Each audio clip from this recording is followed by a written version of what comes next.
My name is Tony Hayes, and this is Back to the ADK, a series of videos that I'm making to follow my journey to purchase a property in the woods and turn it into a retirement property that I can build a forever home on.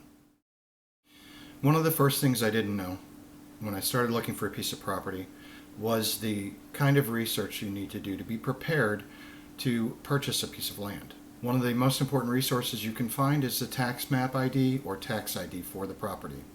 This should be listed on the real estate site that you found the property on or in the real estate listing that you found it in, and this Taxmap ID is incredibly helpful. You can use the Taxmap ID on the county website for the county in which the property is located to find information such as the current and previous owners of the property, when it was sold last, and what the selling price was. The county website includes things such as the deed book and page for the property. We'll talk a little bit more about that and how useful that can be. What the assessed value of the property is, and possibly what the market value of the property is. They are not always the same thing, and they're useful for different reasons. What the current and previous taxes are, and whether those taxes have been paid. What improvements, if any, have been made to the property. What comparables there are in the area. You can use comparables in the area to find out what your end result property is going to look like. For example, if you want to buy a 15-acre piece of land and build a 2-bedroom, 1-bathroom house on that land, you can find other 15-acre or thereabouts properties with 2-bedroom, 1-bathroom houses, and you can find information about those, like what the current market value is, what their assessed value was, what their taxes are, and so on and so forth. That gives you a better picture of what your end result is going to be and what your monthly costs are going to be when you're done with the project. The Taxmap ID can also be used to find more detailed information. By going to the local GIS site or Geographic Information System site, you can find a lot of useful information like topographic information, what kind of slope there is on the property, satellite imagery for the property, which will tell you how the growth of the forest has been over time and whether there's been any erosion over time. Normally the GIS sites will have years worth of satellite data on it, so you can actually see over the last X number of years what's happened on the land and how it's progressed. Many GIS sites include measurement tools, so you can measure out the boundaries of the property. Most of them also include information about where the local boundaries for state, county, and town are. You can use the information you find on the county tax site and on the GIS site and go to sites like smartasset.com. I don't have an affiliation with smartasset.com, but it came in really helpful when I was looking to buy my property. SmartAsset allows you to put in the continental United States at least, allows you to put in the zip code for the area and the approximate value of the property, and then it will calculate out what the approximate taxes are going to be, including your state, local, and school taxes. I focus a lot about taxes in these videos because I'm purchasing this piece of land as a retirement property, and so by the time I actually start living there, I'll be on a fixed income. All of the information that you find on the various sites, such as the GIS site and SmartAsset, will give you more information to help you make a smart decision when purchasing a piece of land. Buying land is expensive. It's probably one of the largest purchasing decisions you'll make in your life. And so you want to make sure going into it, you've got as much information as possible.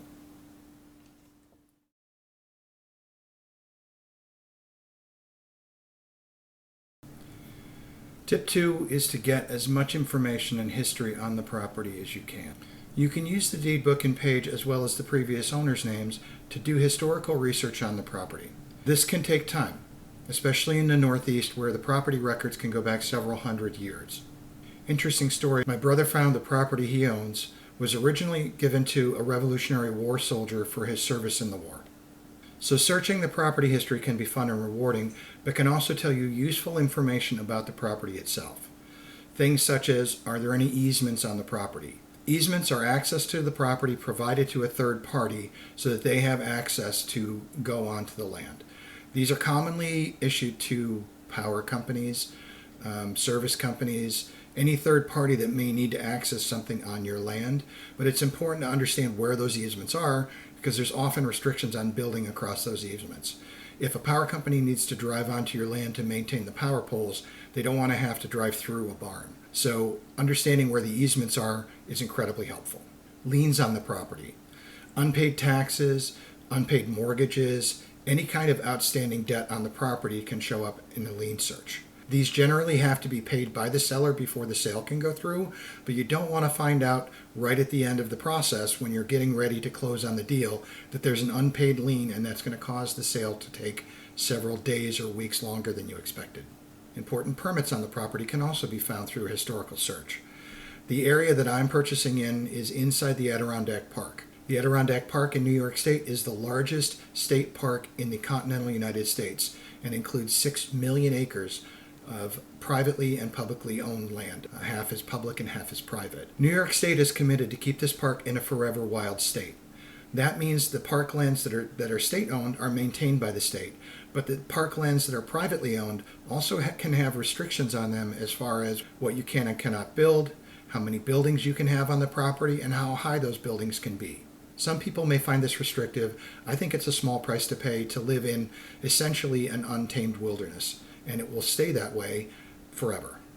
Through that research, I found that there was already an Adirondack Park permit on the property. I will need to get any buildings in construction okayed through the Adirondack Park and also through the local code enforcement, but I know going in exactly what is and isn't expected of me for building on this property. So knowing those permits in advance makes a big difference, and you find those through research.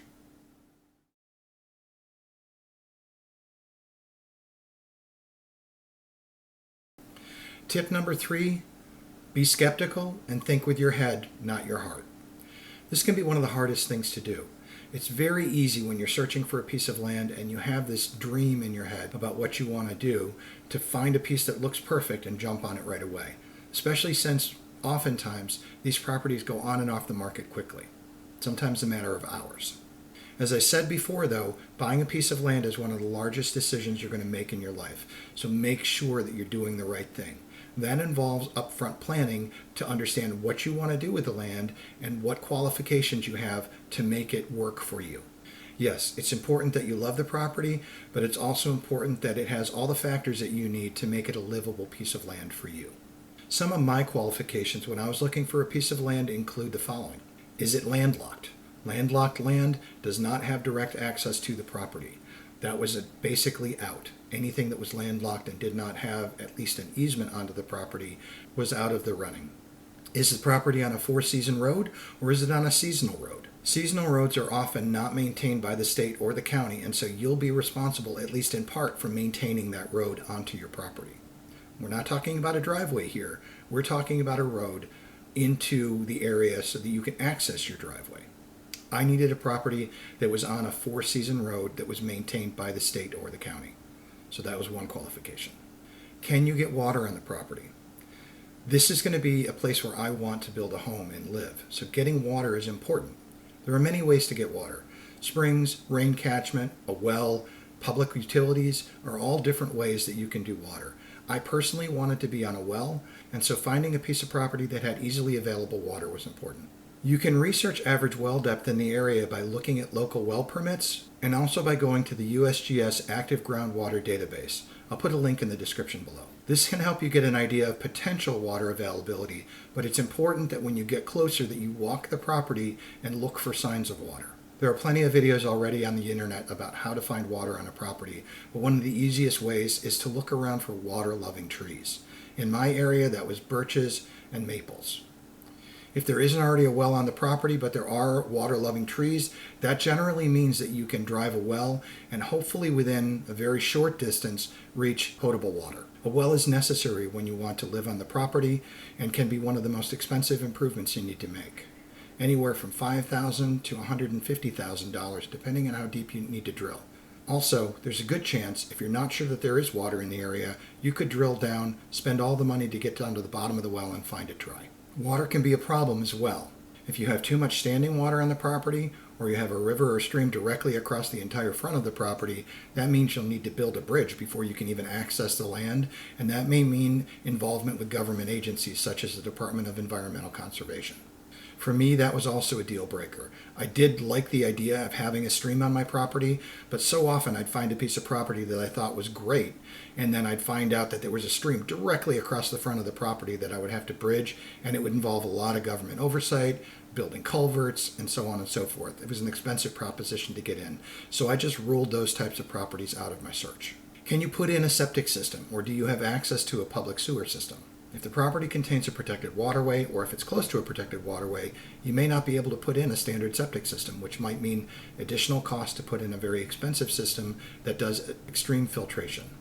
Can you get easy access to power on the property? If you don't have close access to power, it can be a costly expense to run the power lines back to your building site from wherever the closest power is. This is where seasonal roads also come in, because oftentimes they don't have power down them. If you can't get power, you may need to invest in something like a solar system, which can also be very expensive.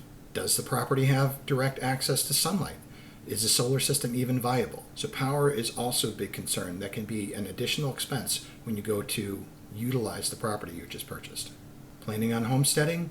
Make sure that you not only have enough water for it and that you can easily transport it, but that you have enough tillable soil. It's not full of rocks and it's not clay. I'm not planning on homesteading, so that wasn't a concern for me, but if that's your dream, take that into account when looking at properties. How far away are the amenities in town? Is there a grocery store, a drugstore, a hospital, a hardware store? All the things that we rely on in our modern lives, if you have to drive an hour or 2 hours, that is another inconvenience. Again, this may not be a deal breaker for you, but it's important to take that into account so you get a picture of what your life is going to be like living on this property. Do you get cell service on the property? You may only be a mile from town, but if you don't get cell service and you fall at the back of your property and break your leg, it will be the longest mile of your life. So make sure that you balance your love of the property with all of these factors that fall into your qualifications so that you find the property that not only you're going to love for the rest of your life, but that will work for you as well.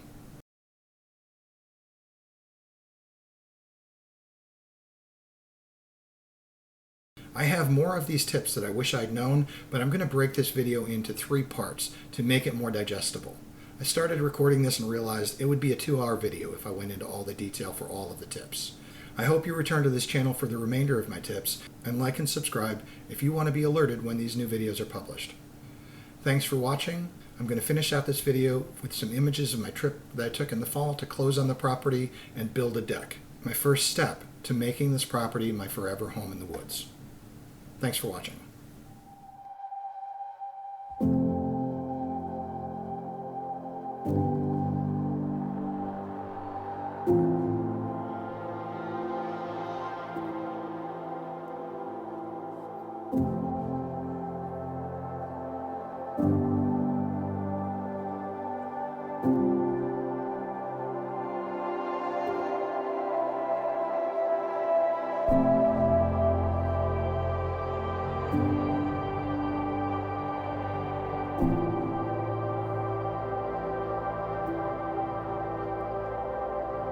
you